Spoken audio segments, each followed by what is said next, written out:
आप भगत सिंह क्यों बनना चाहते हैं? अरे भगत यार, हम इसलिए भगत सिंह बनना चाहते हैं, हम कितने समय से देखते आ रहे हैं, हर बार यही होता आ रहा है। अरे क्यों हो गया यार, कोई डिसीजन क्या निकला? यही डिसीजन निकला था, हमें कोई संतुष्ट डिसीजन नहीं दिया गया है। हम 6 दिन अगर बैठे थे, 6 दिन और बैठ सकते थे। हल्द्वानी के बुद्ध पार्क में 5 दिनों से जारी छात्र धरना समाप्त हो गया है। मुख्यमंत्री पुष्कर सिंह धामी द्वारा देहरादून में छात्रों से बातचीत कर 10 दिनों के भीतर उनकी मांगों के पालन और सीबीआई जांच का आश्वासन दिए जाने के बाद छात्रों ने धरना खत्म करने का निर्णय लिया। धरना समाप्ति के मौके पर छात्र छात्राओं और समर्थकों ने सिटी मजिस्ट्रेट को ज्ञापन सौंपा। बीते दिनों भूख हड़ताल पर बैठे हरीश रावत और पीयूष जोशी को जूस पिलाकर अनशन तुड़वाया गया। छात्रों ने कहा कि उनका आंदोलन वाजिब था और सरकार से मिले वादों को समय पर पूरा किया जाना चाहिए। देखिए, मेरा तो बिल्कुल मन नहीं था कि मैं इस संसद से उठूं, क्योंकि सरकार की मैंने पहले नीतियां देखी हैं। माननीय धामी जी ने सदन के अंदर ये बात बोली थी कि जो है हम मुकदमे वापस लेंगे। आज तक वो मुकदमे वापस नहीं हुए, बाबा केदार की कसम खा के कहा था। तो मेरा यही कहना है कि इन बच्चों को ये विश्वास था कि जो है ये सब चीज़ें सही हो रही है, और मैंने 7 दिन का समय दिया। पहला कि जो सीबीआई जांच की मांग थी उसका लेटर तत्काल सार्वजनिक करा जाए, जिसमें उन्होंने संस्तुति दी, और गृह विभाग से भी जो भी लेटर है वो लेटर जारी किया जाए।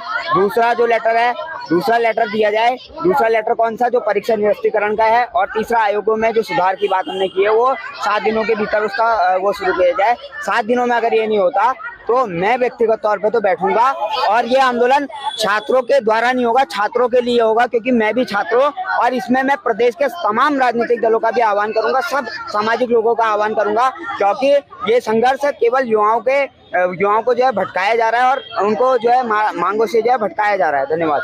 देखिए, अभी इन्होंने जो मुझे ज्ञापन दिया है माननीय मुख्यमंत्री जी के लिए संबोधित है, और चूंकि इसमें कुछ इन्होंने कंडीशनल चीज़ें रखी हैं, जो इन्होंने शर्तें रखी है कि अगर इन शर्तों का अनुपालन नहीं हुआ, अगर इनका पालन नहीं किया गया तो 7 दिन में हम फिर से धरने पर बैठ जाएंगे। तो कुछ तो ये चाह रहे हैं कि औपचारिक जो आपका लेटर जारी होता है सीबीआई के लिए वो हमको मिल जाए। दूसरा, जो ये चाह रहे हैं कि जो जैमर वगैरह लगे हैं, जैमर भी वो दुरुस्त नहीं थे, पर्याप्त नहीं थे, उसके लिए भी ये डिमांड कर रहे हैं कि अच्छी व्यवस्था हो उसके लिए भी। और तीसरा, ये भी कह रहे हैं कि जो UKSSC है उसको निरस्त करते हुए उत्तराखंड जो आयोग है, PCS आयोग है, उसको दे दिया जाए। तो कुछ बहुत सारी इन्होंने मांगे रखी है, 3-4 मांगे रखी है। तो ये माननीय मुख्यमंत्री जी को संबोधित है, और इन्होंने औपचारिक आपका धरने का समापन कर दिया है। आमरण अनशन में बैठे, और हमारा आमरण अनशन युवाओं के लिए था, युवाओं के सहयोग के लिए। आज युवाओं ने इस बात को कहा कि हम लोग अनशन में आने को तैयार नहीं है, क्योंकि हमारा अगले आने वाले समय में पेपर है। आप 10 दिन के लिए इस आंदोलन को स्थगित कर दीजिए। तो उनके आह्वान पर सिटी मजिस्ट्रेट महोदय ने हमें जूस पिलाया, और 7 दिन का हमने इनको समय दिया है। 7 दिन के अंदर लिखित में हमने ज्ञापन भी दिया है। अगर 7 दिन के अंदर इस ज्ञापन पे अगर ये कोई भी कार्रवाई नहीं होती तो युवा तो अपनी पढ़ाई करेगा, उनका काम आंदोलन करना नहीं है, मगर हम जरूर करेंगे इस मुद्दे के लिए, क्योंकि राज्य सरकार अगर बेवकूफ़ बनाएगी तो हम भी बताएंगे इस राज्य के लोग इनके लिए क्या कर सकते हैं। लालकुआं में मुख्यमंत्री पुष्कर सिंह धामी के UKSSC पेपर लीक प्रकरण की सीबीआई जांच की संस्तुति पर पूर्व विधायक नवीन चंद्र दुमका ने उनका आभार व्यक्त किया। दुमका ने कहा कि यह निर्णय जनभावनाओं के अनुरूप है और इसकी प्रशंसा की जानी चाहिए। उन्होंने कहा कि सीबीआई जांच से इस प्रकरण के मास्टरमाइंड आरोपी भी बेनकाब होंगे और नकल माफियाओं को ऐसा सबक मिलेगा जिसे वे कभी भूल नहीं पाएंगे। पिछले 1 सप्ताह से उत्तराखंड का युवा नकल संबंधी बिंदु पर लगातार आंदोलित था, और आंदोलन पूरे उत्तराखंड में जगह जगह पर हो रहे थे। आज माननीय मुख्यमंत्री श्री पुष्कर सिंह धामी जी ने बड़ा दिल दिखाते हुए बड़े मन से अप्रत्याशित रूप से धरना स्थल पर जा कर के उनकी मांग के विषय में जानकारी ली, और जो छात्र आंदोलन के नेता लोग थे उन्होंने 4 सूत्री मांग पत्र अपना पढ़ा, और मैं समझता हूँ कि माननीय पुष्कर सिंह धामी जी ने चारों पर अपनी सहमति व्यक्त कर दी कि मुकदमे वापस होंगे, जो जांच है सीबीआई की वो करा दी जाएगी, और परीक्षा रद्द करने वाले में चूँकि एक हाईकोर्ट के माननीय पूर्व न्यायाधीश की आयोग बैठ चुका है, उसकी रिपोर्ट के आधार पर भी उस पर निर्णय हो सकता है। इस टाइप से मैं समझता हूँ कि एक संतोषजनक कदम मुख्यमंत्री जी की तरफ से उठाया गया है, और स्वाभाविक रूप से जो छात्र हैं अगर वो राजनीति न करके केवल अपने भविष्य के प्रति आश्वस्त होने के लिए आंदोलन कर रहे हैं, तो वो भी सकारात्मक रूप से निर्णय लेकर के आजकल में सलाह मशवरा करने के बाद अपने आंदोलन को समाप्त करेंगे, ऐसा मेरा मानना है। और यही छात्रों और उत्तराखंड के हित में भी है। नरेंद्र नगर तहसील सभागार में पोषण भी पढ़ाई भी कार्यक्रम के तहत आंगनबाड़ी कार्यकर्तियों की 3 दिवसीय कार्यशाला आयोजित की गई। जिला कार्यक्रम अधिकारी संजय गौरव ने कहा कि आज के बच्चे कल के देश का भविष्य हैं और उनके बेहतर विकास में आंगनबाड़ी कार्यकर्तियों की भूमिका अहम है। उन्होंने बताया कि बच्चों को खेल खेल में सीखने के अवसर प्रदान करना और संस्कारवान शिक्षा देना इस प्रशिक्षण का मुख्य उद्देश्य है। हमारे 3 दिवसीय प्रशिक्षण चल रहे हैं। कुल मिला के 1100 को ट्रेन करना है।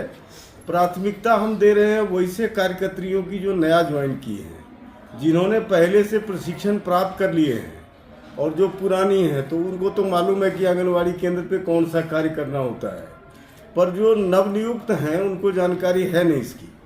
तो इस प्रशिक्षण के माध्यम से एक प्रकार से विभागीय प्रशिक्षण भी वो प्राप्त कर लेंगी और नए नए जो टेक्नोलॉजिकल इंट्रूजन हुए हैं विभाग में, इंटरवेंशन हुए हैं, जिसमें FRS को मोबाइल पर ही कैप्चर, फेस को कैप्चर करना, अटेंडेंट्स बनाना, KYC करना, आधार के साथ लिंक करना, तो सारी चीज़ें मोबाइल पर होने लगी हैं और सारी चीज़ें डैशबोर्ड पे अपलोड होती हैं।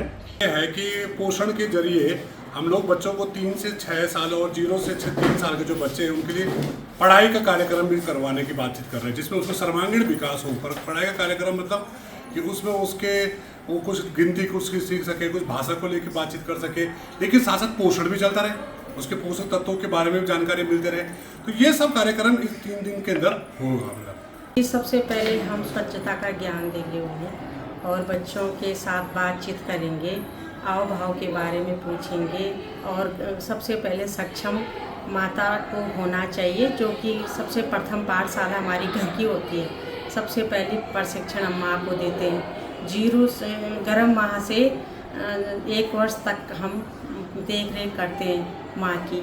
फिर 3 साल से 6 साल तक बच्चे की निगरानी करते हैं। टीकाकरण हो गया, पोषण संबंधी विकास हो गया और शिक्षा देते हैं सर, और वर्णमाला ज्ञान हो गया और इंग्लिश वर्णमाला हो गया। उसमें उठना बैठना, स्वच्छता, सब व्यायाम सिखाना, उसके साथ बातचीत करना, माता गृह भ्रमण करना। इसमें हमारे बहुत सारे काम होते हैं, BLO के काम होते हैं, शिक्षा के पत्ते होते हैं, मीटिंग में जाना होता है सर, बहुत सारे काम होते हैं।